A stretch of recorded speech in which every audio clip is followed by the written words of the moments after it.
What is up, Raider Nation? It's your boy Samoa Raider back at it again with yet another live stream. Welcome back to another episode of the Samoan Raider Show.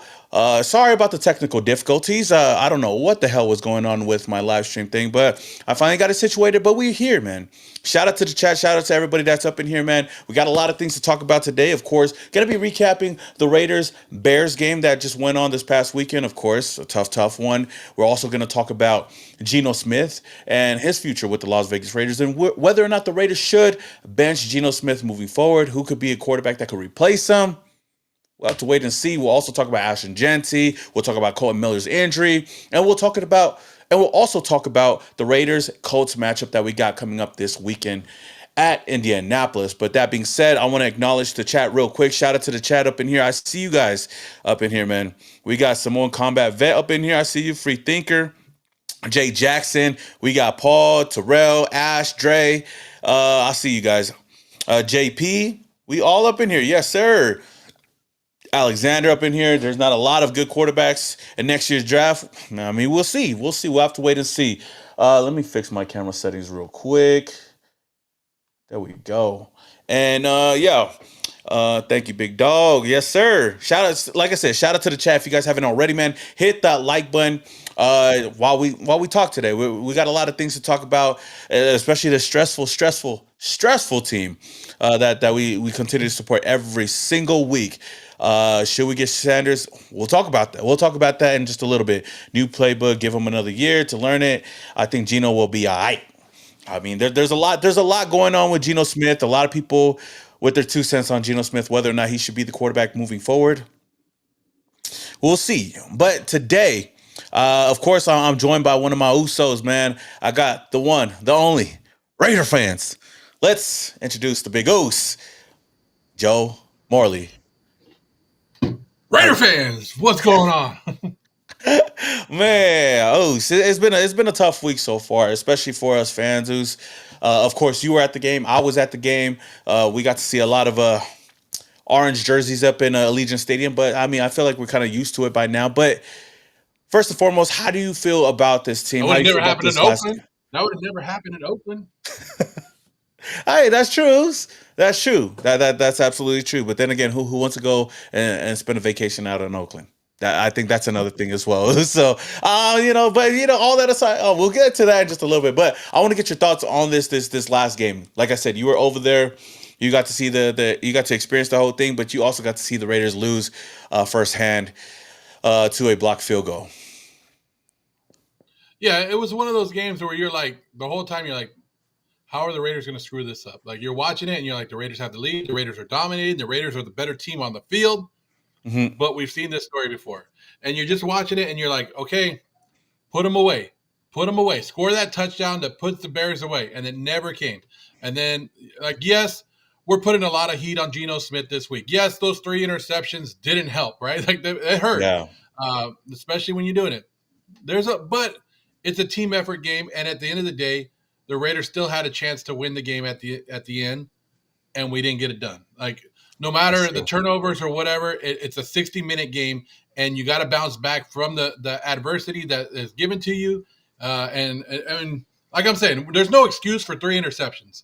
But when you're when you're at the end of the game and you have to make a crucial stop to win the game, or you have to kick the field goal to win the game, you got to do it. So as much as we want to put it on Geno, we got to put it on everybody else too. And it's a 60-minute football game, and it just. But as a Raider fan that has been to a lot of games or watched a lot of games, you kind of felt it on that last drive, right? When Caleb Williams is running and he's breaking the tackles and it's like they're getting closer, and you're like, oh, here it goes. Yeah, here it goes.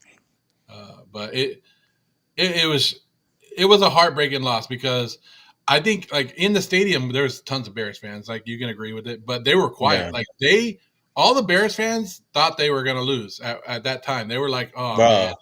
Same here, bro. Like, the people around me. And shout out to the Bears fans, man. A lot of them, man, great people. They were all nice. I'm not going to lie. The ones that I was around, they were never disrespectful. Of course, there was a little bit of banter back and forth, just joking around. But for the most part, there was, like, especially with that last play, the field goal, they were all silent because a lot of them even told me after they blocked the field goal, they were all happy, of course, but they were like, this never happens for us. We always lose these games. Like nothing ever goes right for them. Kind of like the Raiders, man. We deal with that all the time. So one of the guys said, "It's all good, man.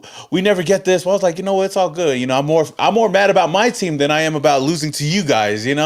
And like you said, to your point, Geno Smith had a bad game, a real bad game. 3 interceptions, killed a lot of drives. It was only 117 yards on the day. Yes, he had 2 touchdowns, but it all comes down to that last play and the block field goal. And I've talked about this before.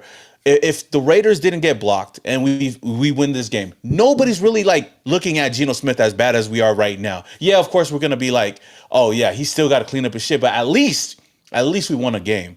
But I feel like if Geno Smith went out there and scored 4 touchdowns and had the 3 interceptions, that's a whole different story. I know we talked about this too. Ashton Jeanty, he had a fumble early on in the game, and it was already looking bad in the beginning, but he made up for it by scoring 3 touchdowns. He had a great day overall. So for Geno Smith, it does suck that we did lose. I mean, overall, we're just frustrated as a fan base because this always seems to happen to us. And this is the second home game that we've had, and we lose. We just can't put it together. And I think it's frustrating because you've seen this team really try to win. And like you said, to your point, there were so many chances we could have definitely put this game away early on, scored multiple points, right? But we didn't. And most of that comes right back down to Geno Smith and killing a lot of those drives. I want to talk about Geno real quick because, of course, that's the hot topic right now, and I already kind of knew it because there's gonna be a lot of overreactions this week who's on Geno Smith. But what are your thoughts on Geno Smith moving forward as the quarterback for the Raiders? Should the Raiders move on? Should the Raiders bench him? And if so, who do you think could replace him? Jimmy G. Jimmy. Oh, see, No, come on I now. think it's way too early to think about benching Geno. If you sit back and you realize and you actually look at what the Raiders did, Geno was never supposed to be our franchise quarterback. They didn't bring him in here to be the leader and take us to a Super Bowl and all that. Like they were hoping that maybe if it worked out perfect, it would. But Geno is our bridge quarterback, and he's supposed to be there until we find a quarterback that could be our franchise quarterback. Uh, Now the play that Geno has been playing, that's not. If you know, Geno is a guy who throws a lot of interceptions. It's just he always has been. Now 7 in the first 4 games, it's kind of ridiculous, but it's nothing new for Geno. And usually usually some of these interceptions that Geno throws in his career Mhm. aren't as hurt. They don't hurt the team as much as they are hurting us right now. Usually they're across the 50-yard line. They're in the like. Usually he was a bad red zone quarterback, and he was throwing them in the red zone. Which I'll rather take that where we're not giving up a free 3 points every time you're throwing a pick. That's true. Um, so I think we need to relax. The 2 bad games that Geno has really had, the 2 horrible three interception games were where in Allegiant Stadium. So part of me thinks that Geno is trying to pump up the crowd, trying to do too much when he comes in front of Allegiant Stadium, and just trying to show off. Like you don't have to do that, Geno. We don't have high expectations for quarterbacks here in Las Vegas. We've True. seen the worst of the worst. Like we just want you to be able to not make a mistake, keep and let our defense rest a little bit, and then punt the ball if you need to. Like if we have to win the game 13-10, let's win the game 13-10. But take what you don't just give away free points, and Yeah. I think that's part of it. But when you look at it, who do you have to replace him? You want to bring in Aiden O'Connell? Somebody tried to DM me somebody tried to hit me up at five Bro. o'clock this morning about Aiden O'Connell being and he's saying, I told you. And I I was like, told us I what? go, he goes, Aiden O'Connell, he doesn't have he's played in 20, he has 20 starts and he has 11 interceptions. That's good. He's only had 1 interception per game. And I was like, I go, Bro. really? I go, could you imagine Aiden O'Connell behind this offensive line of how bad, how many sacks he would have? If Geno has 12 sacks already, what do you think AOC would have? Like, Exactly. and then Kenny Pickett, we, He ain't that we much had better, just dog. acquired him. We had just acquired him. He's still learning the playbook. He's only 4 weeks into with us, and he wasn't much better as a starter for Pittsburgh. Nah. And like I don't want to see Kenny Pickett long term. I mean, eventually, if Geno continues to act this way, you're going to have to sit him down. If he continues to put our team in bad situations, but as of right now, there is nobody. There is nobody. Hmm. No, I agree with you on that. It's tough because, like I said, I think it's always going to be like that with any quarterback. I mean, when we had Derek Carr, when he was doing bad, of course, we were all asking for different quarterbacks or go trade him away and whatnot. Of course, I got frustrated when Derek Carr was over here. But, at the moment, like right now with what we have, yeah, Kenny Pickett is somebody that we can try out and maybe can be like the next Daniel Jones and just out of nowhere just balls out. But that's a lot to ask out of him. AOC, I feel like we've seen. I've already seen what he can do, and that's why I was never really high on Aiden O'Connell. And then of course there's the Cam Miller train, but I doubt that Cam Miller is even ready right now to hop in there. That's why I'm still just sitting here and just like, you know what, it sucks right now, but I'd still roll with Geno Smith right now. There's no need to hit the panic button just yet, unless we're halfway through the season. And like you said, we still had a chance to win this game had we made the field goal, and we would be 2-2 right now. We wouldn't really be that mad. But yeah, what happened? Somebody, Fernando Ramirez said, "Hot take: the bloodline has ruined wrestling more than Geno Smith has the Raiders." God damn. Oh, I don't know. Yeah, lately it hasn't been hitting like it did before, man. But at least Hey, they did something. not only did Fernando come in swinging, he got you on two things: the bloodline Making fun of my and family. Raiders. Like he just Talk about said, my family, dog. he gave you that two piece right off the bat. Like boom, boom. God damn, Fernando, chill.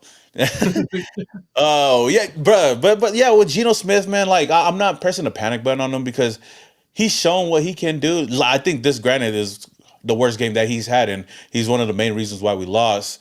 But I still feel like he's a more than capable quarterback to get us to those 7 wins that I kind of expected us to get, 7 to 9 wins, depending on how the season goes. The defense is playing lights out. But I see somebody in the comment. I don't know. I want to address that too because that was something I wanted to talk about. Let's see. Where was it at? Okay, Johnny Doe. He says Derek Carr was never doing bad, and I want to talk about the Derek Carr thing because I want to ask you first before I do ask the question. After this game was done, I got nothing but, oh, bring Derek Carr back. Oh, we should bring Derek Carr. He would never do this. We would be 3-1 right now. We would have won this game if Derek Carr was here. And to that point, I'm like, bro, like, move on. Like, move on. Like, I love DC. I love DC, and I got a lot of love for what he did for the Raiders. And I think that he's one of, if not the best, or he's the top 3 quarterback for me in Raiders history. I'll put it like that. But some people tend to forget that at the latter part of his career with the Raiders, he wasn't good.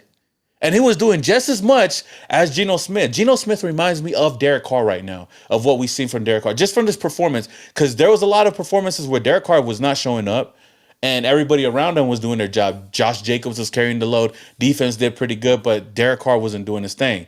Not to say that he was a bad quarterback, but he had stints where he had bad games. And to say that you want to go back to Derek Carr, that's like saying you want to go from one mid quarterback to another mid quarterback. I think it's just nostalgic reasons why a lot of people want Derek Carr, but he wasn't good. Heck, he went to New Orleans, a better situation with a much better defense. Everybody's been saying he needed defense. He needed defense. The Saints were just as bad as us when he went over there to New Orleans. So much so that he wanted to retire too. So, I mean, I got a lot of love for Derek Carr. I don't think that the Raiders, I doubt that it'll ever happen. Well, it's a possibility, but I doubt the Raiders even go in that direction to bring Derek Carr back.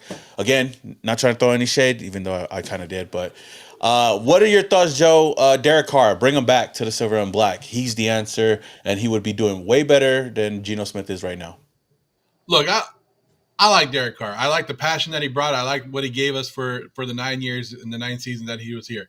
I thought, I wish it would have worked out better for him. He had the right intentions for him. But for all the people that say bring back Derek Carr, he was never the mistake. Go back and watch the 2022 Pittsburgh Steelers game and watch Bro. that game. Derek Carr lost that game for the Raiders, and that was a game that we needed. And that was a horrible game, and that's what sealed his fate with Josh McDaniels and that Yeah. team. where even like He had three his own. interceptions that game. No, Yeah, something like that. it was it 3 that game? It was a lot of interceptions. I remember it was a bad game. I just remember how it was bad one because let me see. I'll look it Pittsburgh up. interceptions. Yes, he had 3 interceptions that game. Yep, and it was 13-10 that game too. So it was like the Raiders had Hey, one touchdown, 3 interceptions, 174.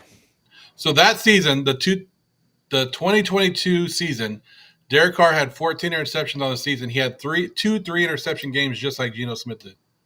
Hmm. So he had one against the Chargers and he had one against the Steelers, and then he had another one against the Rams with 2 interceptions. Oh, I remember that one, and one against the Seahawks, which we ended up winning. But here's the thing: when you're winning, and that's kind of like I'm not saying that Derek Carr won, but I'm saying like when you win 6, 7 games, 8 games, like and you're average, sometimes winning covers up your flaws, right? And like you Definitely. said, we wouldn't be talking really about Geno's 3 interceptions if we would have won this game. It would all cleared it. Winning makes everybody happy and makes everybody forget of what's going on. Yeah. And I kind of look at Geno Smith as Derek Carr, as the same level as Derek Carr, and the same mistakes that he makes is the same mistakes that I see Derek Carr making. Like He's just they're he's average, more good mobile. quarterbacks Yeah. that could at potential times look like a top 10 quarterback, Yeah. right? Because there's been times where you look at Geno Smith and you look at Derek Carr and you go, damn, they might be one of the top quarterbacks in the league, and then they drop back down and they have bad games, and you're like, what the hell was that? So I'm not like Derek Carr is never coming back. Everybody needs to know that. And I hate that. That's the one thing I hate is like we always revert back to the past. Like we always want to go back. Like, bring back Gruden. Bring back Carr. Like, no. Like Yeah. no. Like let's move forward. And if it's not working, then we'll figure something out. But Yeah. it didn't work. I don't remember Gruden ever bringing us a championship. I don't remember No. Carr ever bringing us a Super Bowl championship.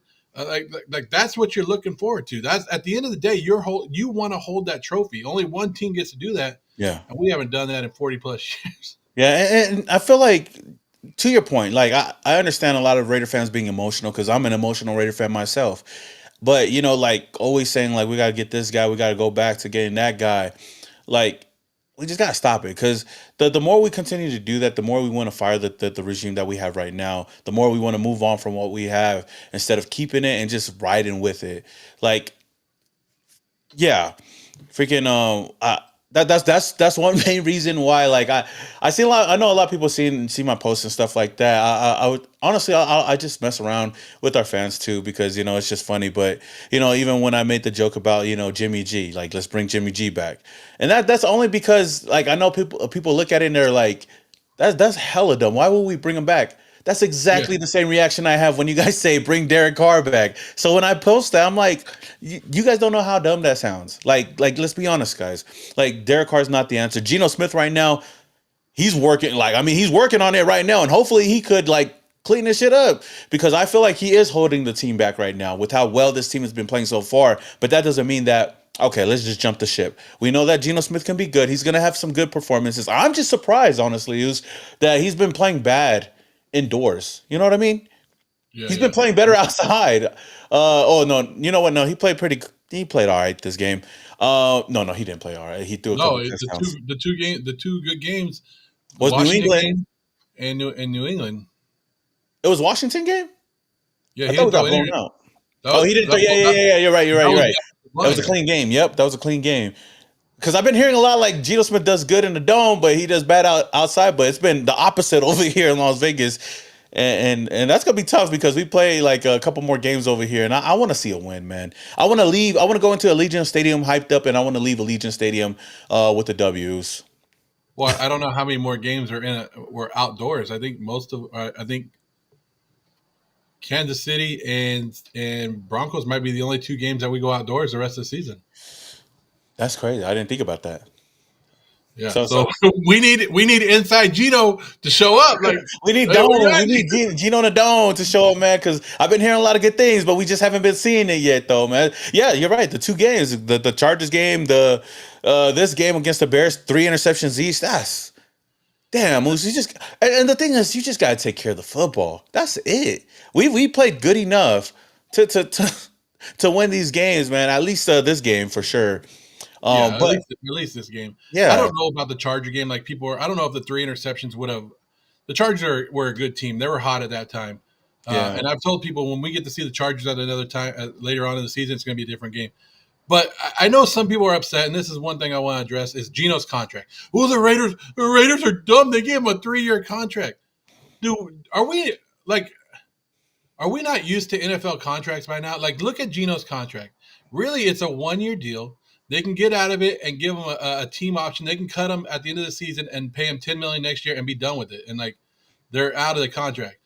yeah. And really, it was a 1-year deal with a $10 million option where if they want to cut him, they have to pay him $10 million. But if they keep him for another season, it was never going to get to that third season because that third season was like $38 million, nothing guaranteed. They were going to cut him after 2 seasons anyway. So, like I said, Geno Smith is and always will be the stopgap quarterback. He's the bridge quarterback. Now, the question is not why did the Raiders sign Geno Smith to a 3-year deal? It's not why did the Raiders trade a third-round pick for Geno Smith? The question is why didn't John Spytek and this team draft a quarterback earlier in the Exactly. round? Were they too much in love with Cam Miller? And then when they got him in there, saw like, hey, he is a little bit too much developmental. Bruh, that I don't know, like I want to believe the Cam Miller hype, but it's way too early to even think about that. But like to your point, I was one big guy. I was a guy that was real big on getting Shador Sanders. I know that there's a lot of people that disagree with that, and everything that's been going on over there in Cleveland hasn't been great, I guess, for his image. But yeah, I was really surprised that the Raiders didn't address the quarterback position a little bit earlier. Whether they got somebody in the first round, maybe in the second round, third round. I mean, those guys are still sitting there. Whether or not they believe they were the guy, like whether it's Shador, Dylan Gabriel, Will Howard, any one of these guys, like you would want to get somebody in here that can at least compete with Geno Smith. But it kind of seemed, I don't know, but to me, it almost kind of seemed like Geno Smith wasn't really given any type of competition, even though there were some people saying that AOC looked real good in camp. Uh, but there was really no competition, and we seen the same thing with Derek Carr when he was over here. They were scared to bring in any competition with him. The closest dude was Marcus Mariota, and you seen what happened when Marcus went off for one game. Out of nowhere, Derek Carr healed up real quick. But I feel like that we can't get better at the position if we're not at least competing or bringing somebody in to be the future. And maybe to your point, maybe they didn't see anybody that could be the future of this team this year. But I guess we're gonna have to look for the future and see if there's anybody there. But is there a quarterback, I guess, out there that you would have taken to back up Geno Smith? Well, I was a big Jackson Dart fan. I like Jackson Dart. I thought he Oh, would have bro, been, same.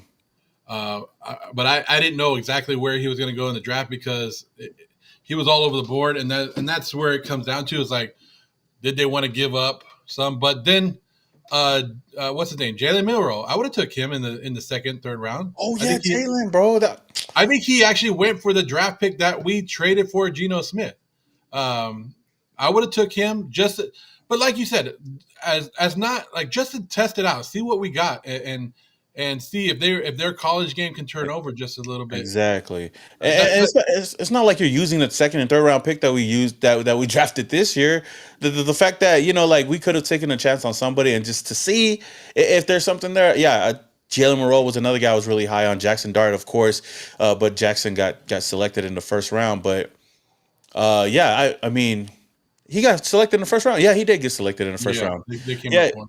yeah. So yeah, there's a lot of questions there at the quarterback position. I'm okay with it though right now. I'm okay with Geno Smith because I guess we got to be, and there's nobody else I really have a lot of hope in right now outside of Geno Smith. So I think just cleaning up a lot of things moving forward, I think will definitely help this team out. Now, go ahead. I truly believe the Raiders. I mean, like people get mad that coaches say like, I got to back this guy, and they go like, no, he sucks. They should say the truth. Coaches aren't going to say that. Franchises aren't going to say that. They're going to back their guys. But in the building, I truly believe the Raiders knew that they weren't going to be a dominant team this year. That they weren't Yeah. going to be a 10-win team. But they portrayed it like they were, and that's what you're supposed to do. But I really believe that the Raiders think that next year's quarterback class in the draft, because there's going to be 3 or 4 good first round quarterbacks that come out next year that are going to be solid, and the Raiders are going to be able to get one of them. So I really think that they were trying to get through this year and build it enough to get the fan base back into us, get us back into believing. It just like right now, if we were 2-2, the fan base would be like, "Yeah, we're good. We're good with 2-2. 1-3 makes that one loss makes a little difference." But Yeah. like you said, if we can finish with 7 wins, 8 wins, we'll be all right going into next season. Yeah, no, same here. Johnny Doe says Geno's a bum. Even week one was shaky. I don't think week one was that bad. He actually balled out week one. It was with over 300 some yards. But like I said, like he been playing pretty bad as of late. Rogue Coach says Geno is trying to be a hero when he just needs to get an average of 8 yards per throw and stop the risky throws. I agree with that as well. He doesn't have to be a hero out there. We just got to play clean. And those turnovers really killed us at the end. So I don't know if you know this. Geno Smith like leads the league, or he's top of the league in like deep balls this year and deep pass yardage, like over 10 yards or over 15 yards. But he's 0 for 17 in 15 yards or more at home. Like all That's that deep crazy, passing bro. stuff is coming on the road, like when he's not at home. So that's why I said there's been a different Geno when he's at home, and he just needs to calm down, find the little short passes, dink and doink it, do what Derek Carr did, dink and doink it for a little bit, get the deep. And here's another truth that probably we don't want to hear. Raider fans probably don't want to hear. We don't have the wide receivers to help him out either. Hmm. Some of these wide receivers are open by play design, yes, Yeah, but Jacoby Myers, Dante Thornton, who, man, I wish he would just get it going. They're not creating the separation that they need to on some of these guys, and that's been the thing. When we have a number one wide receiver, then and we have 1-on-1, then it's different. But the separation hasn't been there for the Raiders wide receivers either to help Geno Smith out. And like I saw a pass where Dante Thornton was running into the end zone last week. Geno did throw it low to the ground, but it hit Thornton in the hands. Like, I seen that. yeah, Yeah, you're an NFL wide receiver. You should be making that catch. Like, yeah, yeah, it wasn't the greatest throw, but make the catch, and we're right there on the 1 yard line, or you went in. yeah. So it just feels like our whole offense hasn't been able to click at one time. If our passing game is on, our running game's not. If our offensive line is working, our quarterback's not. Yeah. We all have to click at one time, and it will hit. It will come. It will come. Yeah, and that's the thing. Like, if it's not one thing, it's another thing. And like this week, like it's crazy to watch this team this week because they actually play good. Like, I feel like the offensive line did a way better job than they did against the Commanders. The run game was top tier for sure. The defense was lights out for 90% of the game, but the quarterback play wasn't there. And just when you thought that, we got everything going, especially with JPJ back, Colton Miller goes down with an injury. And I'm like, damn, bro. I was standing there watching like while we were getting ready to go down for the field goal. And I was like, damn, Colton Miller. And I remember the Bears fan in front of me was like, oh, like who is that? I said, just our best offensive lineman. The only guy that we can depend on the offensive line. Everybody else, other than JPJ, there's a lot of questions there. But out of all the players that could have went down, it had to be Colton Miller. Now we're hearing that Colton Miller's injury is more serious than we expected, and he could miss a lot of time, maybe even the season. What's your thoughts on that? And are you now back on like the panic button with our offensive line? So when I saw Colton Miller go down, I was like, oh crap. And then I'm watching, and they bring the card out, and I'm like, oh, this is serious. And Yeah, then the next day they're like, oh, it's just a high ankle sprain. I go, they don't bring a card out for a high ankle sprain. that's I go, true. there has to be more. And then I was That's like, true. okay, if it's a high ankle sprain, maybe it was just a very tough high ankle sprain. And then it came out that the fractures were in his foot, and they found them. And sometimes it takes a while to see it, but yeah, that's a big loss. So now it went from a 3 week injury, 2 to 3 week injury, to 8 weeks, 10 weeks, and basically what it determines if the Raiders are winning or have a chance to make the playoffs, Yeah, or right there, that's when you bring Colton Miller back. If the Raiders have no chance in the 8 weeks or 9 weeks when Colton Miller is ready to come back, you just let him heal up. Don't take that risk, um, because even if he has a high ankle sprain by itself without the fractures, coming back from that, we saw what Max Crosby tried to play on a high ankle sprain last year, and he's a tough son of a bitch. You already know that. Yeah. And he tried, but the pain on it is so much, and then when you're also playing on it, you're going to cause more injuries, which Max did with the bone spurs and everything else, causing more surgeries. It's better to rest, and if we don't need you, rest up. But the bad thing is we have Forsythe coming in as our guy, right? And Yeah. he was probably the 7th worst offensive tackle in the league last year. Yeah. So that, Yeah. It don't yeah, look good. It don't look good right now. And it's like, I seen somebody like tweet out like after Colin Miller went down, it's like, all right, top 5 pick, here we go. Because I was like, damn, man, we seen how bad this offensive line looked already, man, and to lose him, hopefully we're all wrong, and Stone is one of he turns into one of the better tackles in the league. You never know, but yeah, right now it doesn't look too good, especially with his injury. Uh, I see somebody in here says Derek Carr went downfield and didn't have wide receivers either. Zay Jones, Nelson Aguilar, Hunter Renfro quitting, no hands. Cooper, Ruggs started slow, and with Hurt Waller. I will give you that. There was a lot of wide receivers that Derek Carr did make look good, for a couple of years. I mean, we've seen the Nelson Aguilar season. We've seen Hunter Renfro look good out there.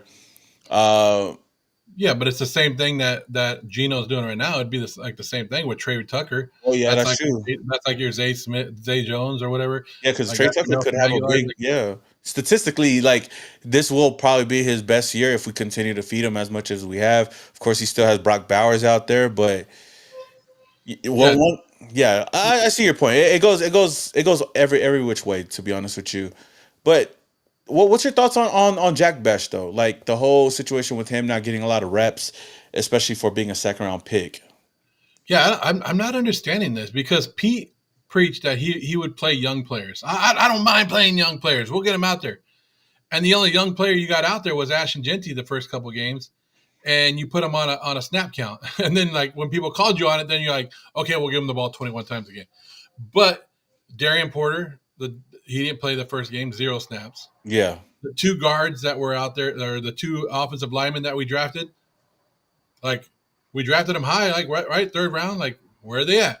yeah. They're not ready. They're not ready for it yet. And then Jack Besh, like he was a great possession, good receiver. Why aren't we working him in? Why does he only have like 5 plays or something like that?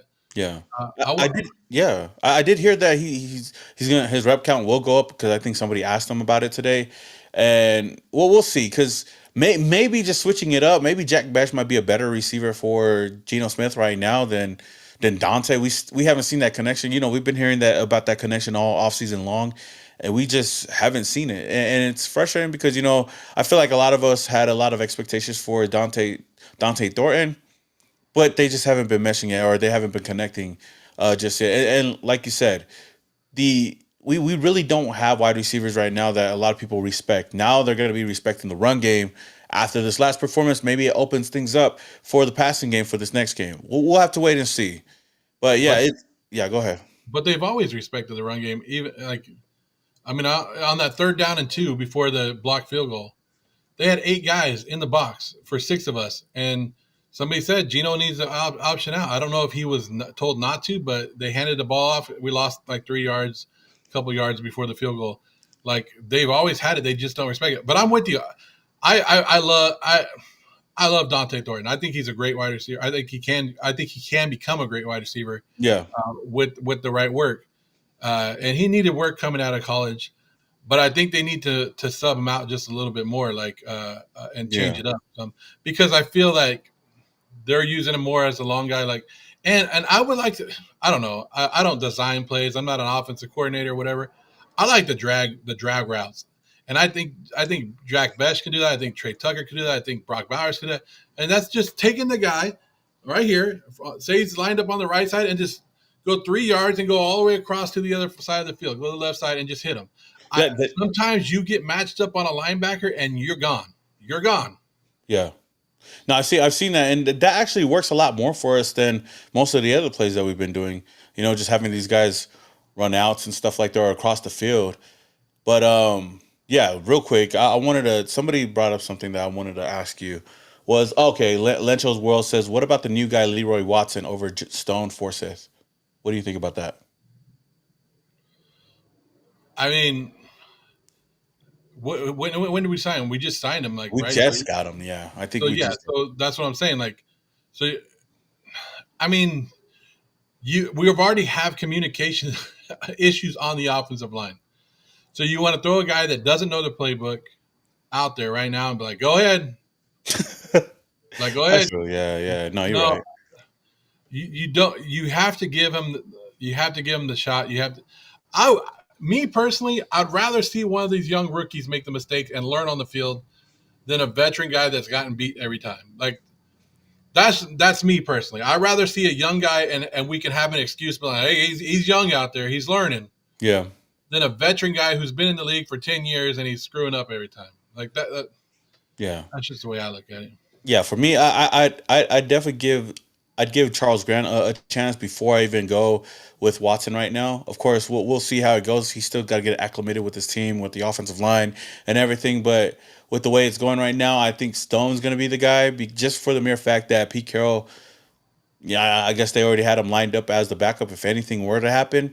So we'll see how Stone looks in this game, and then we'll determine whether or not he needs to sit or not. Because we've seen Alex Cappa one game, or two games, and we already know that there's no competition there at the right guard position between him and JPJ. But real quick, shout out to Sir Chi 87 for the $2 donation. He says, "Will Mark Davis do a once a year game in Oakland?" Hell no.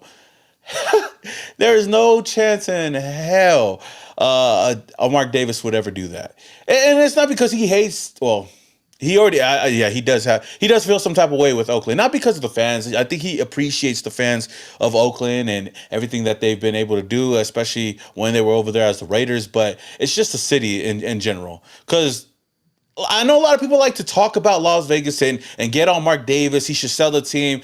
The worst mistake was the worst thing that he's ever done was to move the team to Las Vegas. But you guys all got to remember that he moved because Oakland made him move.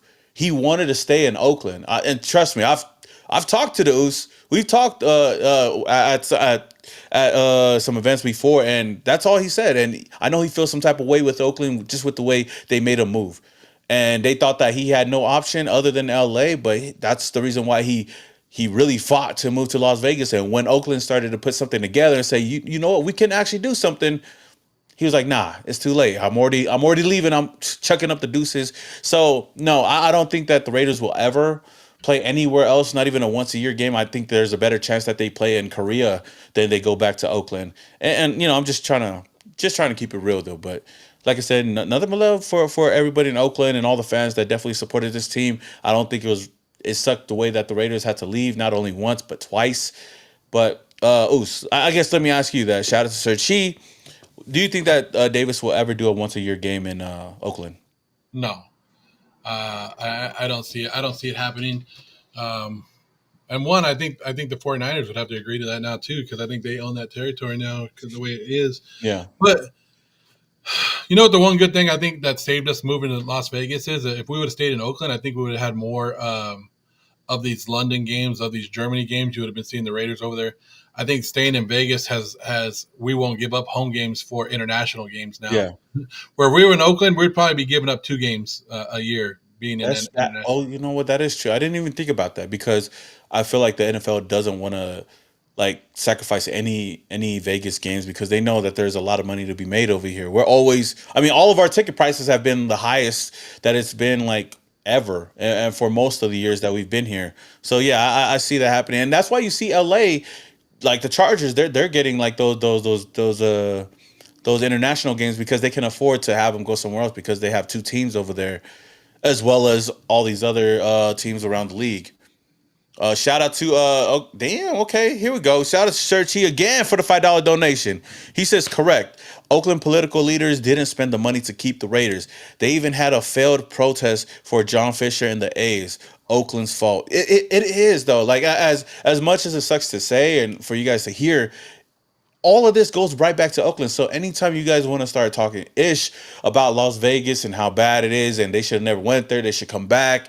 It's all because of Oakland. If Oakland was able to put something together and put something that, or at least give Mark Davis some hope to build something out there, he would have stayed. And that's the whole reason why they moved in the first place to LA is because they promised Al Davis that they were going to build something. I mean, LA promised too. I don't know what really happened there, but he packed up his bags and moved back. But if there's anything like yes, Vegas is a vacation destination. There's going to be a lot of opposing fans here until the Raiders start winning or until Raider fans actually want to buy tickets. And I don't blame any Raider fans for not wanting to show up to games because of how bad this team is. But if the Raider fans are not going to buy the tickets, the opposing fans are not going to complain about buying tickets over here. And that's what a lot of people got to remember. And if this was Oakland, opposing fans wouldn't be buying the tickets. And that's the whole difference between both. And I know a lot of people say this would never happen in Oakland. I've seen it happen in Oakland a couple of times. Not as much as Vegas. Not as much as Vegas for sure. But it's happened before. But the tickets were also cheaper in Oakland because we didn't have the PSLs or whatever they call them, the personal seating license. Which, if people don't know how that works, is when you buy your season tickets, right? You're not just buying tickets for that. You have to put money down to license those seats. And so, like, say you have to spend $20,000 to buy that seat. And then the Raiders call you and be like, okay, for the season, it's $10,000 for your season tickets. So you're looking at $30,000 for one seat. And so these people are trying to make their money back and they're trying to rip other Raider fans off while doing it. Where in Oakland, they didn't have that. And it was $98 a ticket. It was $98 a ticket. And you showed up and it was cheaper to go. But like you said, I don't know why the Raiders take the most heat for this. I think maybe because they were the most popular team. But every sports team has left Oakland in the last couple of years. Golden State were right next. The Warriors were right next door to Oracle Park, right, or Yeah. Oracle Stadium. Where are they at? San Francisco now. They got a new stadium. They moved across the bay. The Oakland A's have now moved. They're in Sacramento, about to come to Las Vegas, and the Raiders. Like, this isn't. Why is it just? Why are we just blaming the Raiders? Why is Mark Davis getting the heat? And I guess he'll take it. But at the end of the day, it's the city of Oakland. It's the people that run over there. It's the leadership, like somebody like he's saying. They ran these sports teams out of there, and nobody could be there. I mean, it's just the way it is. It's not the sports teams that are leaving too. It's businesses that are leaving Oakland. Oakland is not the same as it used to be. Yeah, and the thing is, like, I get the whole the whole notion of the tickets were way cheaper over there, and that's true. But you got to understand, there's a lot that goes into the ticket prices over here, and the thing I don't get is the fact that you've seen it last year, Joe. There was a lot of games where tickets were $100, damn near $90, like last year at the end of the year. Of course, we sucked. We were trash, but they were cheap, and Raider fans still didn't show up. So like you can't blame the ticket prices because if the Raiders were good, the ticket price is going to be hella high. So just because like that's the thing. I don't get the whole argument on if it was cheaper then I'll show up.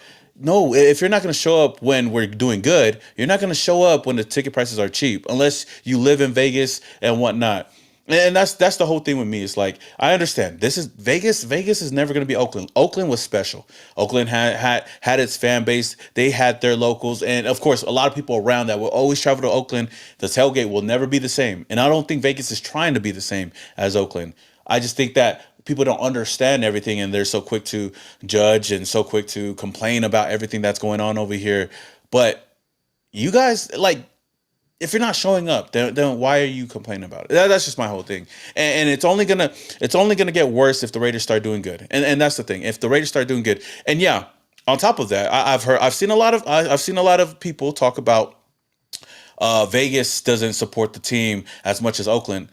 Yeah, because what do they have to support? Like, if I live in Vegas and this new team came over here, like this is a team that's already been established a different place. So this is not the home team that they grew up loving or whatnot. It's gonna take winning for the city to really go behind them.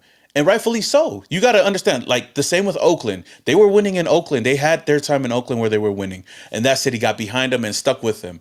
LA, they won the whole thing in LA as well. They had that whole city come and support them even through the tough times. Vegas, we haven't had that team that we can support and say, they won something for us just yet. But I've seen it with the Aces. I've seen it with the Golden Knights over here. We'll see if that happens with the A's or not. I don't know. But until this team starts winning, the city of Vegas will start like getting behind them, and a lot of fans from everywhere else is going to start spending their hard-earned money. And the thing with the price is like saying, "Oh, it's not cheap enough." I know Raider fans ain't cheap. Like, I mean, yeah, we're cheap in general, but I know a lot of Raider fans that do well off, and they can afford to at least make a trip out here and spend money. So to say that you're kind of, it's like a backhanded compliment saying that Raider fans are cheap. They don't make money, or they're struggling. But no, they're not. They just don't want to spend their money to come over here, and like I said, rightfully so. Yeah. So that's just my whole thing on that. Yeah, and I never want to tell people what to spend their money, but if there's a will, there's a way. And if you're making $6 an hour, or if you're making $120 an hour, if you want to go to the game, you're going to be at the game. It's the want and the desire to be there. And I'm just saying, if that's the issue, is when you look down at it, you go, do I really want to spend $300 on a ticket right now and go watch my team lose? No. And No. like you said, Vegas does support. The Knights won. All right, they won the Aces. They win. Right there, that's what happens. It's just when the Raiders can get it back, the fan base will be there, and there are your diehard Raider fans, and we're out there, and a lot of us are tired, and we're hurt, and we're hurting, and I don't. And our I'm gonna tell pockets you this. hurting too. I'm gonna tell you this. I don't disrespect. I don't hate the fans or have anything towards the fans that don't want to go to the games. Like, Yeah. I understand. Like, I understand. Like, I've told you this multiple times. When I'm driving home, I question myself. Like, why did I give up my whole day and pay all this money to watch this? Like, I do the same thing. So I understand the people that stay home. Hey, it's cheaper for me, and I get a better view on my TV than anything else, and I can handle the loss at home. And I Yeah. understand that. And there is a difference. And you've seen it, Simone, when we leave the stadium, when the Raiders lose, we're like, we're all hyped up going to the stadium. And when they lose, it's like, damn. Damn, bro. And then when they win, oh man, we got the Raiders. You Oh, got everybody going crazy, and that's the scene that we want. But how many times do we get that scene we don't. every year? Yeah, And yeah. it, That's yeah. Yeah. No, I agree with you. It's my bad if I cut you off. no. I'm just saying you pick and choose. Like, I understand it, and I understand why people come to Vegas for their road games and take over the stadium, and I'm not mad at that either. But I'm just. But if you are one of those fans that call out the fan base and be like, Raiders never have a home crowd, and you're not there, then I don't want to hear it. But if you're one of those fans that are like, I'm not going because I don't want to spend my money on it, I understand. Like, I'm just Yeah, saying, that's true. don't cry about it if you're not going to be one of those guys that try to fix it. That's what I'm trying to say out there. Like, Yeah. Nah, real quick before I get to that point as well. Shout out to Accelerator, man, for the $2 donation. Says some more Raider, top 5 Raider creator. Man, I appreciate it, man. I'm surprised that top I'm even five, top I'm surprised I'm in the top 5, man. I know there's a lot of great ones out there like Joe Wi-Fi, Morley. Well, Wi-Fi. yep, they're one of the top ones, and Mitch, Josh. The GOAT. Right, Yeah. the Oh, GOAT. Mr. Fitz is probably number one. Yeah, Mr. Fitz is up there too. Yeah. And then my boy Graf, Wasted. Man, Yeah. there's a lot of people out there, man. I hope I'm not forgetting anybody. Shoot, Mikey Raider Central. Hey, have you ever like talked to Raider Central or Mikey Raider before or know him? I don't think so. Oh man, you guys would be funny together on the show, bro. I gotta get both of you guys on one time. He's the reason why I even started this whole thing. But shout out to Accelerator for the donation as well. But back to that point real quick. I know we're harping on the whole Vegas and whatnot. Trust me, we it's tough. We go to the games, whether we pay for it or whatnot, and it's stressful. And I know we second think our purchases afterward, especially Joe, because Joe travels far. I live here, so I can't really complain too much. But man, there have been rare times, bro, where we actually show up and we actually win, bro. Like rare. but it feels so good, bro. Like, and we just haven't like you said, bro. We just haven't had that enough, and it sucks. Like we won against the Chargers that one year, going into the playoffs. The best game that I've still been to since I've been here. Like just the atmosphere, the hype going into the game, the how big of a game that was for us, and to win it like we did, and then we leave and Raider fans are just going crazy. It felt like a damn Super Bowl. Like I've seen that feeling, and I know that we can do it. We just gotta win. We just gotta put a product on the field that show that we'll win. I mean, like like you said, Raider fans can afford to come here. Most of them can. Yeah, it's gonna be pretty deep in your pockets. But if you wanted to come, you'll come. We see Raider fans spend money to go to LA. Yes, it's cheaper in LA, but we always show out in LA no matter what. Over here in Vegas, I know it's a whole different thing, but I don't blame anybody for not coming, like I said, because we haven't shown anything. But to complain about but to complain about it and say it wouldn't happen in Oakland, chill, man. Chill. That's the only thing that I'll say. Shout out to Accelerator yet again. What's your opinions on 401 Raider Jeff? I don't know. Do you know who 401 Raider Jeff is? You know, he's like an older guy with the big old beard. You don't know who he Okay. is? I think he's on the what do they call it? I see him with Leo sometimes. I think he's I think that like the Notorious podcast. I want to say it's like the Notorious podcast is like it's kind of like the Black Let me Hole look. Shield. Oh, okay.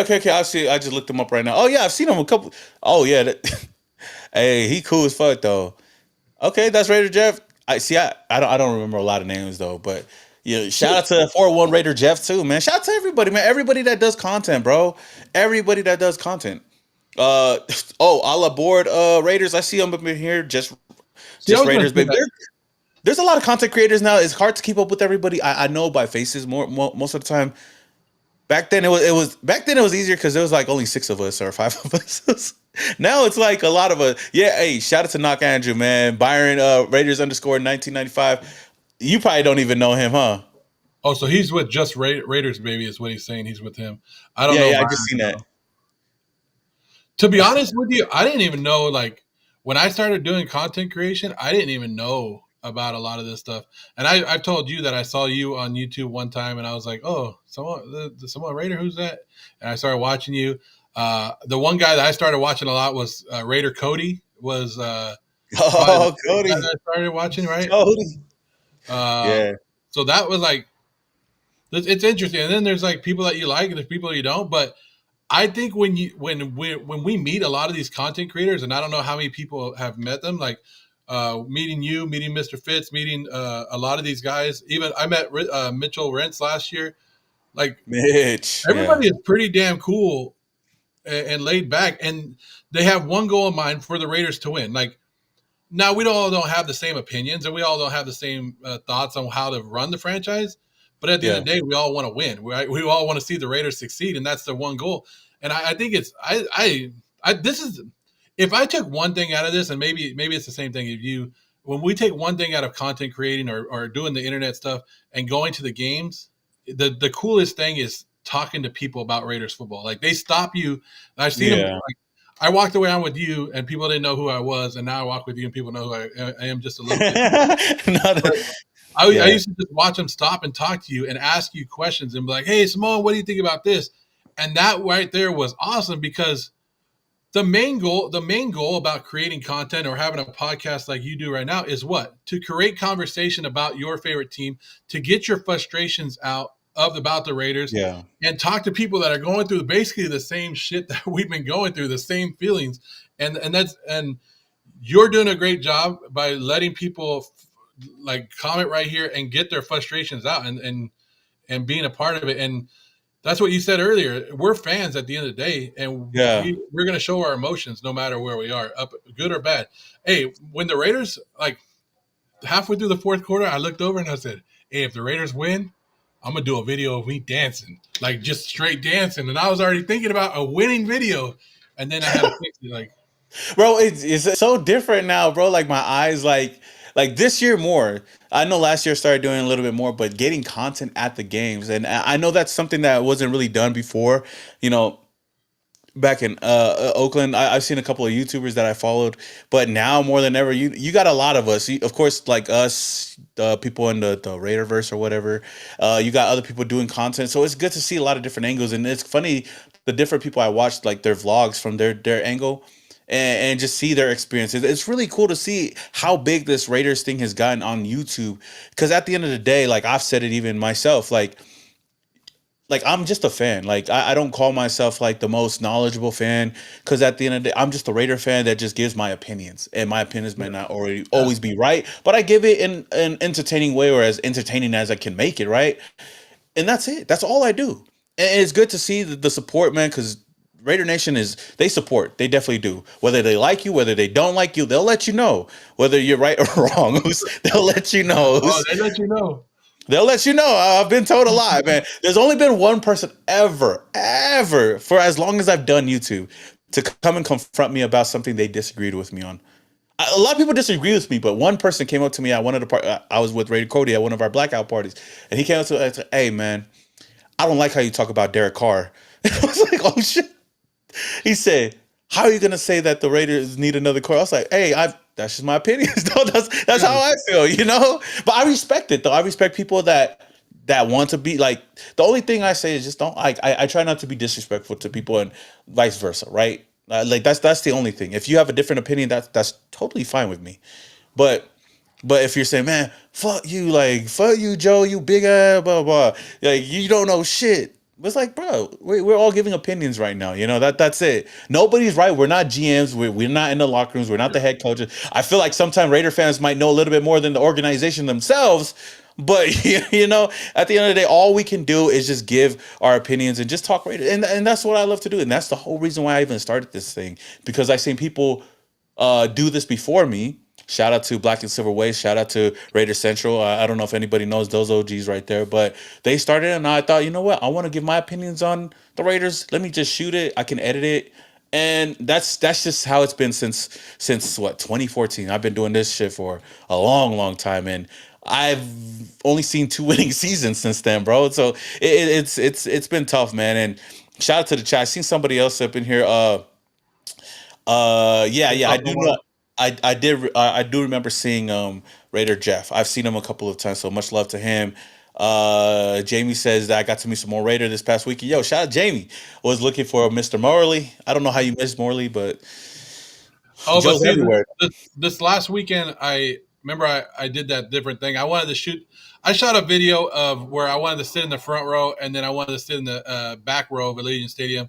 So I actually went into the stadium earlier than I normally Yeah. do, and I thought, dude, hey, I'm glad I shot that video. I just wanted to check it out. But when I got to the very top, So you did go to I the was top. like, how come I don't sit there? Like I was thinking to myself, like, this is a great view. It doesn't feel like all the other stadiums where they were like, Oh, you're way at the very top. Like you're like, oh, well, I'm getting high. Like I was like, this is a perfect view. Like I was like, why don't I ever sit here? Like, damn it. hey, bro, I already had the idea. One of these games, this year, maybe 1 or 2 games. Hey, we'll connect with that because I actually wanted to do like my game day experience being in the 400s or being as far back as possible. Like I want to be the last one because I know it's different when I'm showing my view and stuff from like the club or like the hundreds or the win club, but not a lot of people are going to be able to go there. There's going to be people that want to come and just want to see the view from the tippity top, right? You're up there with Al Davis, right? Damn near. So I want to have a game where I just watch the whole game from there and get the whole experience. And if you're down, I'm down to do that. I'm down to do that as well. Because that'd be a cool little experience, though. Yeah, and at the very top they have seats that are the stairs go right up to them, so you don't have nobody. Like this is what I like too. I hate it when I'm sitting there and people have to go to the restroom and get drinks 20 times damn a game. Like Oh yeah, like I'm trying to behind you. watch this. Yeah. You're right. You're right. So you have nobody behind you, you have nobody on the side of you, and I was like, this is perfect.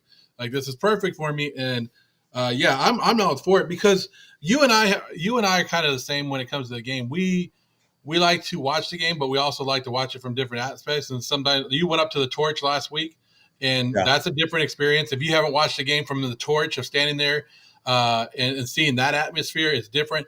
like every part of the stadium is different, and I have to reach most of it, but it's just I mean, Raider fans are Raider fans, and Yeah. you just here to have a great time, and that's the main thing. No, no, no, no. So just Raider said he was in the 400s at the home opener. What was your experience? Did you like it? I mean, I'm sure you did. Yeah, I seen Kukui. I met Kukui up there one time. Kukui and Baker. They were trying to experience it from there. I went to go see it. It was pretty high for me, but it was cool to see a different view. And I think one of these games, I want to highlight that. I want to highlight different parts of the stadium and just do a whole thing. And then I do want to do another one. I'm trying to get into contact with the El Jefes and stuff like that to do a whole tour, like a My Cribs type style. My Cribs or MTV Cribs at the stadium and like get everything on camera or whatnot. But Well, in Oakland, I used to sit in Mount Davis, and I don't know if you remember that one, but that was a kind of a steep little one and all the way up at the top, and that was different.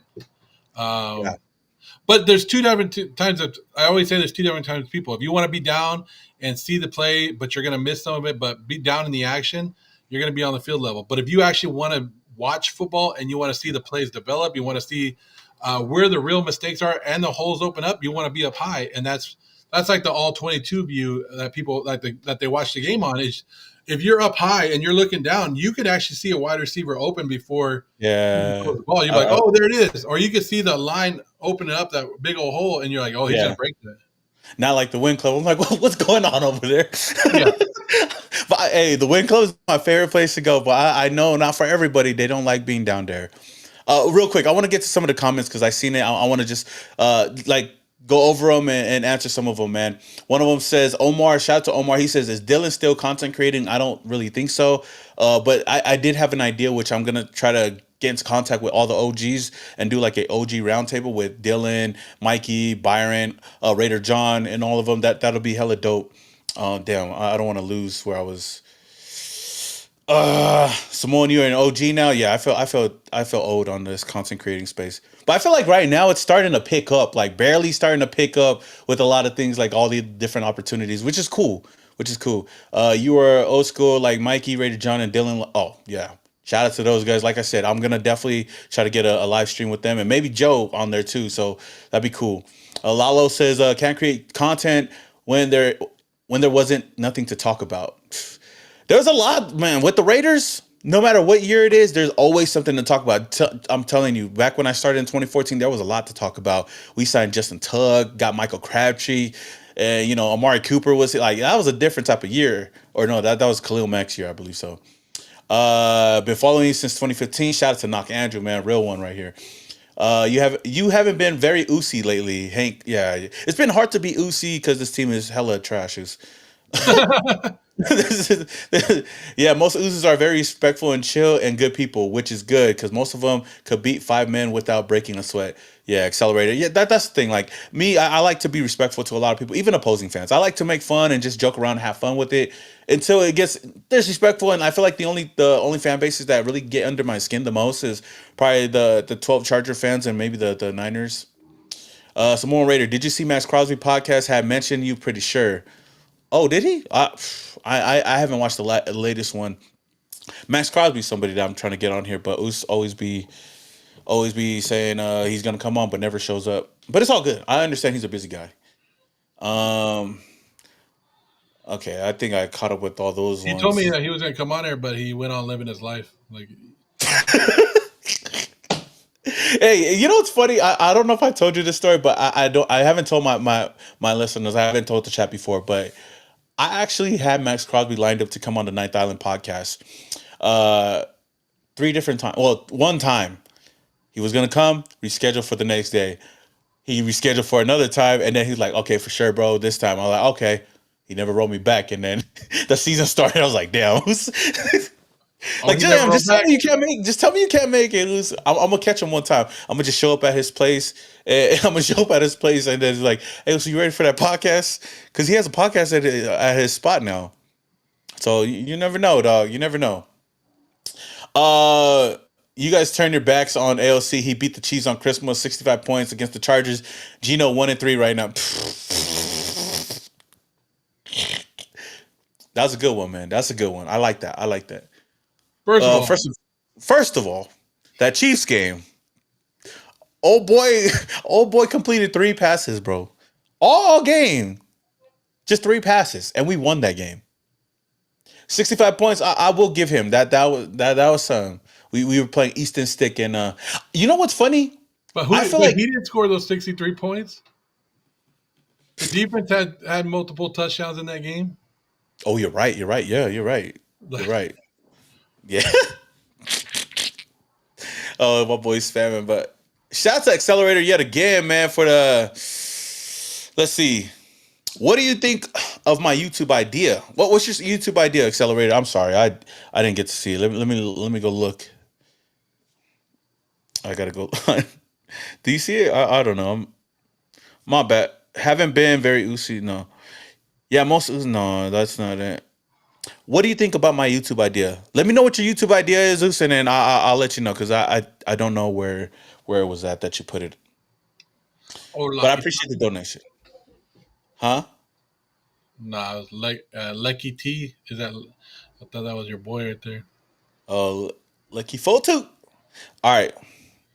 Okay. There were some other things I wanted to get into that I didn't get into just yet. One of them is real quick. Let's talk about Ashton Jeanty and his new stance real quick. What do you feel about him going back to his old stance, and do you think that really made a big difference with the way he played against the Bears? Because my boy went off. He was the FedEx Player of the Week, just announced today, 155 total yards and 3 total touchdowns. And don't forget the fumble. So what do you so people forget about that. Don't forget. Just want to remind you guys, he Woo! fumbled the ball one time. Hey, that was a bad fumble too. Like it was. Bro, that shit was I recorded that shit too. Like, what the fuck, bro? That's just all bad, bro. But how you feel about his performance though? No, it was a great performance, and his stance. Like when they made a big deal about wanting to change it, I was like, why? Like, you know it. You know how he was before you drafted him. Yeah, It's like trying to marry a girl and tell her that she's trying to tell you not to watch Raider football. Like you're gonna do it. I'm not gonna change. I'm still gonna do it. But it's like he said, he feels more comfortable. He said he's gonna read the defense better, and maybe it helped. Maybe it didn't. I don't know. We'll find out. Maybe it was the offensive line. But if he feels more comfortable, let him do it. yeah, I don't understand why they were trying to change it. If that Because sometimes when you get players thinking more on the field and he's thinking about his stance more than he's thinking about something else, it's going to affect them. Like let him yeah. be him, let him do his thing that got him here, and then if that doesn't work, then we try to fix it. But if That's it's true. working, let it go, let it go. Yeah, I agree with you on 100% on that. Like when they changed it up, I was like, okay, it is what it is. I mean, they didn't have to, and I know he came out today and said, he felt good in it, and he felt like if it wasn't broken, there's no need to fix it. And I mean, he has one game to show for it, so I think they're gonna just let him do his thing. You remember when it was brought up the first time, and what's her name, Kay Adams was asking him about it, and it was like, what made you change? He's like, man, until he can start doing something, then he'll go back to it. And I mean, he did something. He definitely did something in this last game. So we'll see if he continues to dominate like that. If you really watch the last game, he ran towards Colton Miller in the left side a lot more than he did the right side. So now with Colton Miller out, I don't know if they're going to be running through Stone this next game, but we'll see. It's good to see that Ashton Jeanty popped off in this game because guys like Ryan Clark can finally like just chill a little bit because it's just a couple of games, and that's the same. Like it's been 4 games. It's 4 games to well, I guess 3 games or yeah, it's taken 4 games for him to finally pop off. But for those weeks before, I was like, you know what, we gotta hang in there, man. It is what it is. He's it's good to stay patient. I feel like that's the same way we got to feel with Geno Smith moving forward, and just gotta write it out. Hopefully, he could turn things around. That's the only thing. And we've seen plenty of teams before start 1-3 and turn the season around. We still got this first quarter's done, but we got 3 more quarters left, and it's not how you start; it's how you finish. Definitely. Yeah, But and oh, go ahead. the Colts are good. Well, on paper, the Colts have a good run defense. Yeah, It hasn't. I don't think it's really been tested, and that's yeah, something the Raiders can do. I don't think the Colts, because the Colts have had good leads in the game where teams have had a pass against them, and the Colts have a very bad pass defense. Yeah. So their run defense is kind of ranked. I think their run defense is ranked top 8 in yards allowed, but number 1 to get rushing attempts against. So teams haven't been able to. They're not running against the Colts because they've been behind in games. So this is something. If we can get that running game going again and get consistent with Jeanty, it's going to help out. No, definitely, for sure, and hopefully they continue to do that. Shout out to Accelerator. This is the YouTube idea that he had. He says, I'm formerly a homeless man, was gonna start a Raider YouTube where I talk about the Raiders and also how I rose up out of the street life into college and a degree. What do you think? I think that's perfect. As long as you're being yourself and make content that's different from everybody else, that you should do it if you want to do it. And I think now with Raiders, like I get the question asked a lot, especially from like new YouTubers or new Raider content creators, because I know that they're trying to figure out how to get there and whatnot. And I think the main thing now is how do you separate yourself from everybody else? If you're really trying to grow, how do you separate yourself from everybody else while also being authentic to yourself? And I think that's the main thing right now. Because when I started YouTube, it was easy, honestly, because there was like I said, it was only like 4 or 5 people on here before, and I was just trying a whole lot of different things until something stuck. But I think that's definitely different. And shout out to you for making it out the mud and doing your thing. And I think that'd be a great thing to kind of highlight, because there's a lot of people out there that might be going through the same thing that you're going through, and just to see that journey, like when you see somebody go through what you went through or what you're going through recently or in the moment, and you see what they've been able to do, I think it only inspires people to do better. So I think that'd be cool. And at the end, I think anybody that wants to talk Raiders and give their thoughts, they should. Not now, whatever you say, you should be ready for the repercussions, because Yeah. I'm telling you right now, man. Like Raider fans, they got a lot of love. They'll support you and they'll let you know. They'll let you know when you're wrong, whether you believe it or not. They'll let you know, and there's gonna be a lot. And I feel like for everybody out there, if you don't have people hating on you, then you're not doing anything right. I know it sounds cliche to say, but it's actually really really true. And I see a lot of people like I'm cool with 99% of content creators. Like whether I show up on their things or not, like I like to see everybody doing their thing. From like I said, whether I agree or disagree with them. I remember Mitch, when Mitch first came onto YouTube. Like I linked up with him, and he was trying to grow and stuff like that. We did like a IG live when he first came out, and look at him do his thing. Now a lot of people don't like his stuff, and that's totally fine. And I know that he gets a lot of flack for being a Jets fan or whatever it may be. But at the end of the day, he's supporting the team, and it shouldn't really matter when you join the nation, as long as you love this team as much as you'd ride with this team. And it goes for him, it goes for other people. So yeah, everybody's kind of got their niche with the nation. I mean, Joe does his thing. My boy's big on well, you're big on TikTok, Instagram, Facebook, and I know he's trying to get on YouTube. I mean, he's big in general, so it's good to see him do his thing. But Joe. There's a lot of people that disagree with Joe, but he's his own self, and like, and he knows how to talk and back up himself. Like, I mean, this is a guy that didn't like our last 2 draft picks, but he stands by that, and he has good reasoning for it. And I feel like everybody has a good look at now that's his best. Now that's his favorite tight end in the league. But you're right. Like if you want to be a content creator and you want to do it, the hardest part is starting. But That's true. and it doesn't matter. Your first couple videos are gonna suck, and they will. They're gonna be bad. Bro. But like he said, the hardest part of getting through it, and every day, even now, where how big Simone Raider is, or where I'm at on my path, the haters are out there, and people are just trying to tear you down, and that's the hardest part to get over. And there's been plenty of times where I'm sitting there going, I don't want to do this no more. Like like because people, they can leave 9 great comments, and then there's that one bad comment, and that's the one you see. That's the one you're like, That's true. That's you're like, true. holy crap. But you like it took me a while to figure out, like, hey, I don't give a damn if people agree with me or not. Because I used to sit there and try to do a video and be like, okay, I don't want to say that because they're not, people are going to hate on that. I don't want to say Yeah. this. I want to be 100% correct. At the end of the day, it don't matter if you're 100% correct or wrong. Like, your opinion is your opinion, and you have the right to change that opinion later on. Like, Yeah. just be yourself, and that's when you'll start having fun. Because when you start overthinking content creating, you're gonna think of it as a job, and you're gonna hate it, and you're gonna not want to do it no more. And that's the main thing about it, is having fun and doing your thing, and meeting new people is the best part of it. So If you're Yeah. thinking about doing it, go do it. Just grab a mic. I don't give a damn. Grab a mic. If you want to hit people up in the DMs, you want to hit Samoan Raider up, you want to hit me up, you want to hit somebody else up.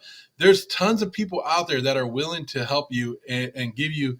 I don't know, like there's no. I'm not going to tell you that there's a success plan of how to find followers because shit, I haven't found it.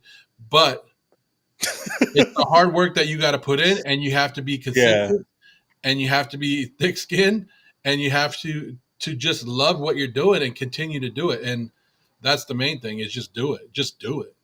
No, that's true, bro. And yeah, the more you continue to do it, and like you gotta love it though. Like I will say, like I'm blessed right now to do it for a living, but I don't think that you go into this trying to get paid or get the notoriety right away. Do it because you love it. Do it because you want to talk about the Raiders. It feels good to give your opinions on the team, whether you're right or wrong. Like for me, like one of the reasons why I even wanted to start was because ESPN was never highlighting us. The Raiders didn't even have a YouTube channel at the time. Like I was watching Mikey Raider, Black and Silver Way, like that goes way back. So I was watching them, but how were we gonna get the information out there?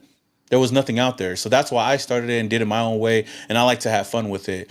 But it's because I love to do it, and it's because I enjoy doing it and just uploading it and just seeing like the first comment, the first five people comment or whatever. I still remember the first person that noticed me. It was at Boatsa Chica 2014, and I still remember his name. His name is Frank, and that was the first person I ever noticed. Now it's a blessing to see all the support and all that, and it's cool.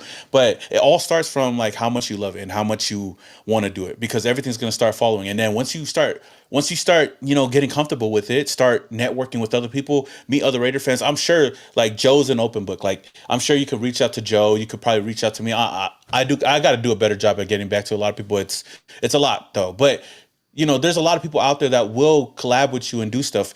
I see Cheeto Linus, MC Raider do their thing, and I didn't really know Cheeto that much, but I started seeing his stuff pop up on my feed, and it's like, okay, now I see him. Now if we do anything together, cool. Joe, I didn't know Joe at all until I started seeing him do stuff with Fitz, and then that's how we got. Now we're like, we could shit talk to each other all the time. The same goes with everybody else. And the more you get comfortable, the more you build that confidence on talking in front of the camera first and foremost, and giving your thoughts, the more you're gonna like it. And I will say now that the formula now is different from back then, but I will say, like, utilizing this platform and utilizing social media like Instagram and TikTok and clipping all of these stuff. Like, I feel like that's where it's all at. Whether you're right or wrong, just clipping everything that you talk about. Like, we're probably gonna clip and talk about the whole Vegas and Oakland thing, and I know a lot of people is gonna see it and a lot of people are gonna talk about it. But those are, I'm just that's a way to put your face out there. And I talked to even the Raiders about it, and it's crazy that they even notice who I am. But the only reason why the Raiders even I was even on the Raiders' radar is the fact that they continue to see my face on social media over and over and over again, whether it was good, bad, where I was doing skits, whether I was dropping clips here and there. I think it's just one, getting confidence with yourself, loving doing it, and putting yourself out there as much as you can, just so people can see you. And then being consistent, because that's the hardest part, is being consistent and not seeing the numbers that you want to see. Like if I was to start Twitch today and expect to be like Speed tomorrow, then I'm gonna fail, because I'm gonna be expecting to try to get as many viewers. But if you go into it loving it and know that the followers will come and the support will come, then you'll be good. And then You'll be good. Just Raider said that I was on his show and he liked it, and he said that he does his show, which brought him to meet more people, and that's the thing. And then somebody said Jeff is in the Jeff 401 Jeff is in the house. He just commented Shout too. out to 401 Raider Jeff. But yeah, that's the main thing. It's like it's crazy. Like when people, like the first time that somebody comes up to you and they're like, "Hey, I watch your stuff. I talk to you. I'm so and so," and then you're like, "Well, hit me up in the DMs, man. What are you doing?" Like that's the main thing. Like we all have that passion we talked about. You want to be a Raider fan. You want to talk about it. This gives us that option. And I said the same thing that you say. After the game, everybody wants to talk good or bad about their team. And the first thing you used to do is turn on the TV and you're looking for it. And ESPN is East Coast biased anyways. They're not going to show us. They're not going to play us. So you're like, so you want to hear people talk about it, and that's the best time. And that's kind of why I hate driving home, because I can't go live right after the game. But those are the best conversations right after the game. The raw emotions of the fans, and A lot of people Yeah. give me a hard time because I do my raw emotions and I post them, and I don't care what you feel. Like I said, I have my right to change my opinion after the game or after the. Yeah. But your raw emotions at that time is what makes you the person that you are. Like everybody goes through it. Everybody watches a Raider game, and you're sitting there and you're like, "Son of a," like you're like, "What Yeah. the hell?" And you And- have your highs and yeah. you're riding that roller coaster throughout the whole game. So why not show your real raw emotions? Because there's other people going through it, and like you said, you're not going to get the likes right at the top. You're like, your first post is going to have five likes, 6 likes, 7 likes, but then you stay consistent and you start making Yeah. the connections. It's it'll be there. It'll be there. No, yeah. No, for sure.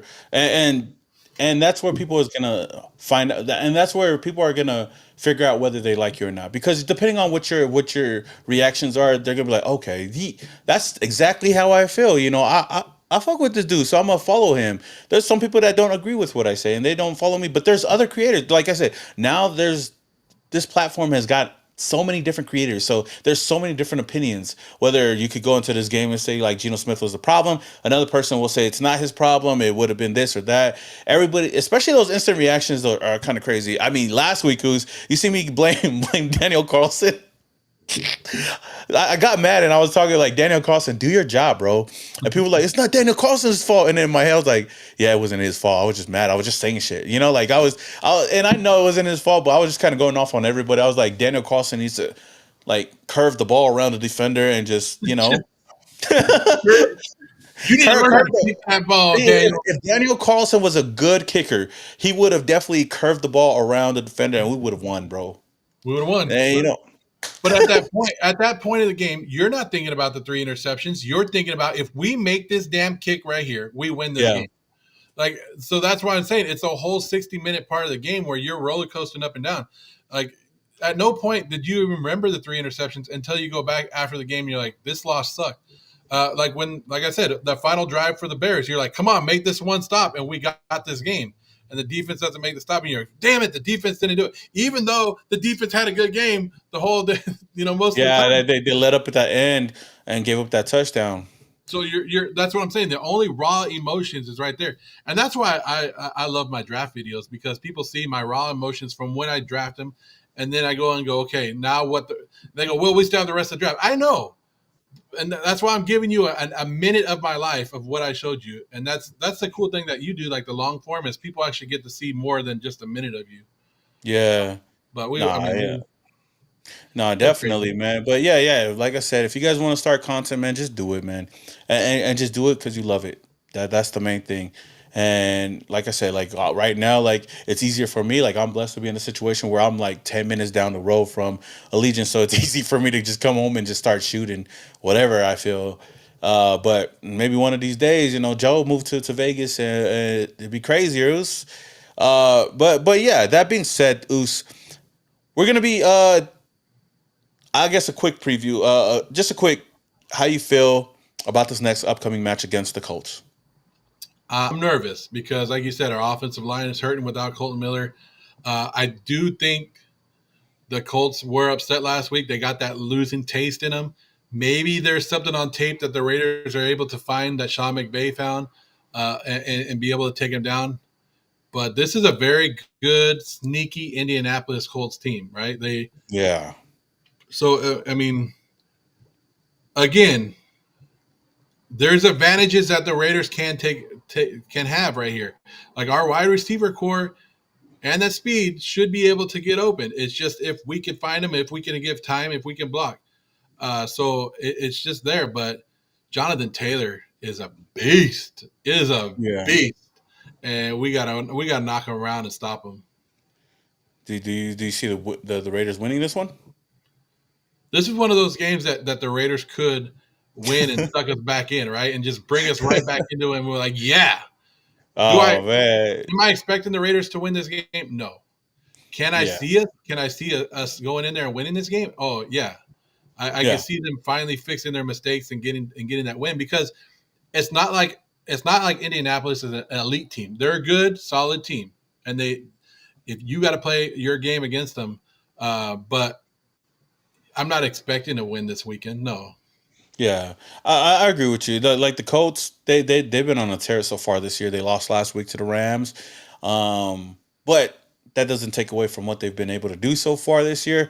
Now we'll see if they're really contenders or pretenders. But as of right now, like I have the Raiders losing this game just for the mere fact that I just don't know how what team's going to show up over there. But we know that the Raiders, like you said, I wouldn't be surprised if the Raiders came out with a W because these are the type of games the Raiders win. When nobody really expects them to win, they win it. And then they're going to give us all the hope in the world to come over here against the Titans, maybe a winless Titans team, and feel like, oh man, we're gonna be right back at 3-3, and we lose that game. We lose that home again. I hope it don't happen. I hope the Raiders win, but right now, if I'm trying to be realistic, I got the Colts winning this one, and it's gonna be tough. I just want to see the Raiders compete. That's the main thing. They competed in this last game. It wasn't pretty, but overall they had a chance, and that's all I want to see is just to see this team have a chance. If they win, I'll be happy, and we'll be over there partying in Vegas, getting ready for another big matchup. But yeah, it's gonna be tough. And speaking of the Tennessee Titans game over here in Las Vegas, I don't know if anybody if you're gonna be over here against the Titans game, if you guys gonna be here in Vegas for the Titans game, let me know down in the chat. Uh, but me, Joe, the rest of the Raiderverse, I know you got some big announcements too. I'll let you talk about it, but real quick for people that don't know, uh, I don't even know if anybody know who the Raiderverse is, but it's a group of content creators. It's a couple of us that you probably already know. Of course, me. You got Mr. Fitz. You got Joe. You got Kakui, who's capturing the balance now. Raider Jesse is part of it. MC Raider is a part of it. The Power Ranger dude is a part of it. Uh, All in on a win. all in, yeah, all in autumn win. Yeah, I like that right there. Yeah, all in autumn win is a part of it. Who am I missing? Oh, the goat 209. Is there anybody else I'm missing? You said Fitz, right? I said Fitz. Yeah, So that's there's eight majority of of us. Yeah, yeah, but we'll be over there. What about what? But we're actually going to be tailgating at the Masquerade for that game, yes. and I'll let Joe kind of talk about it a little bit more if you want to plug that in. So the Raider Masquerade has been going on for this is their second season. They have a big old pirate ship. You pay to get in there. They have all you can eat, all you can drink, and you just hang out with a bunch of fellow Raider fans. They have a pirate ship. They have a DJ. They have TVs.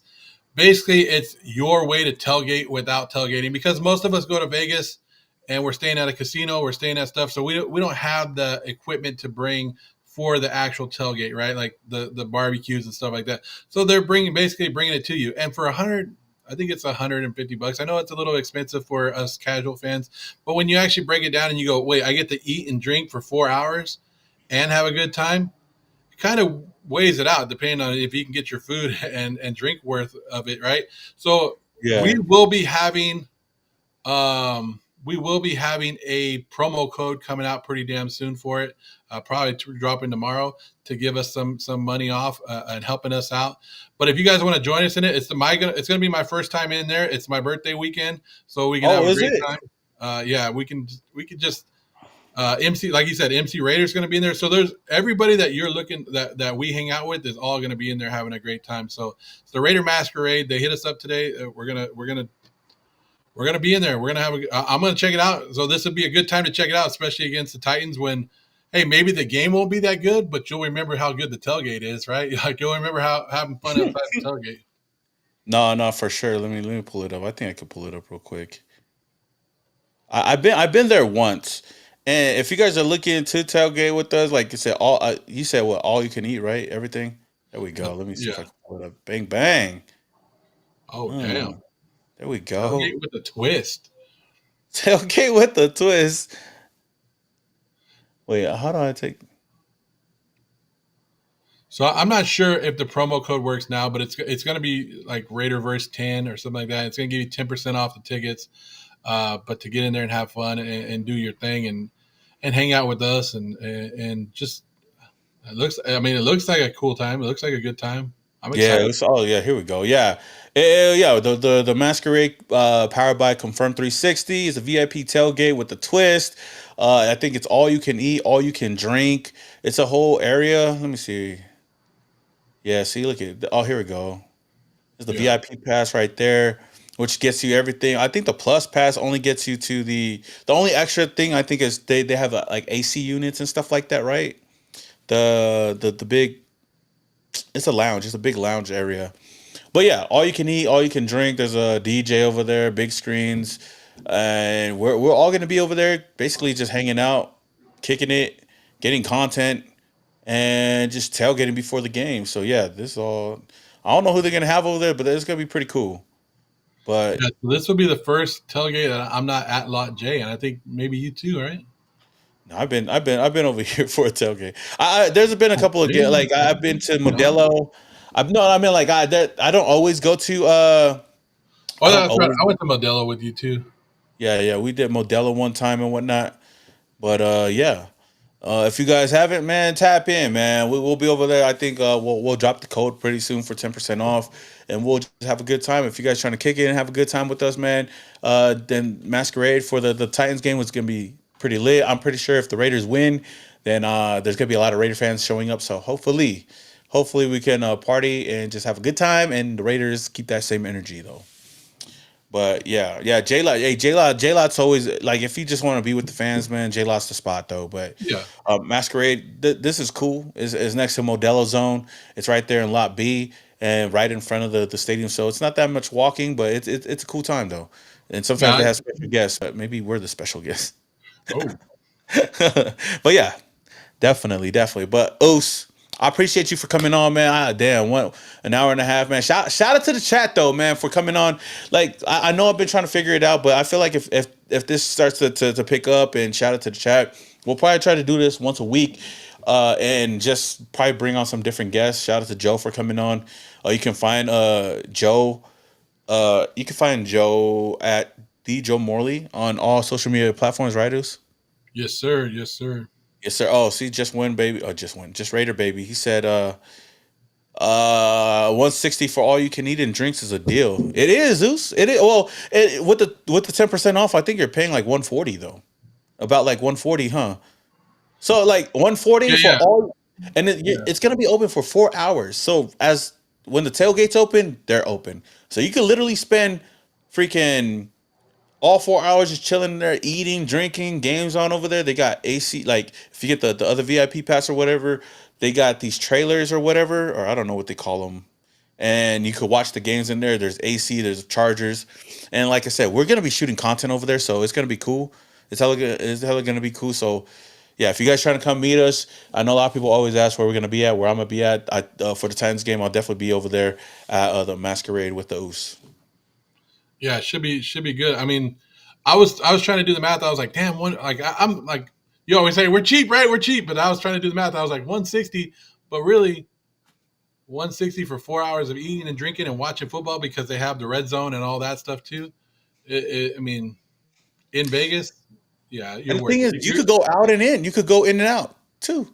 So like Yeah, for that whole 4 hours, you could leave and go tailgate at Lot B with my Usos Raiders Sing and all the B Lot brothers over there, or you could go to just go check out the Modelo Zone, come right back in, eat some more food, and drink as much as you want to right before the game. So I think it's not that it's not that bad of a deal. So if you guys want to tap in, tap in. We'll talk about it a lot more when it gets a little bit closer, but we just wanted to let you guys know about it right now.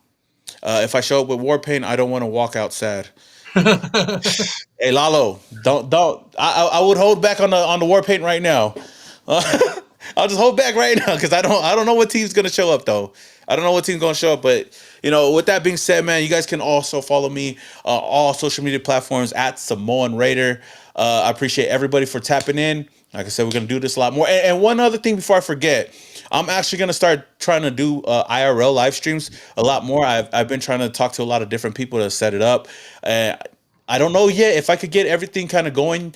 I think the Titans game is going to be the first game that I IRL stream. If you don't know what that is, it's kind of like what you see Speed and Kai Cenat do. I want to do that for the Raider Nation. I've never seen anybody do it just yet, like an actual full length thing. So I want to do that and just bring you guys along. And that's something I want to bring to the channel. So if you guys are definitely interested in that, let your oops know and tap in. But again, until next time, man. It's your boy Samoan Raider with my boy Joe, and we are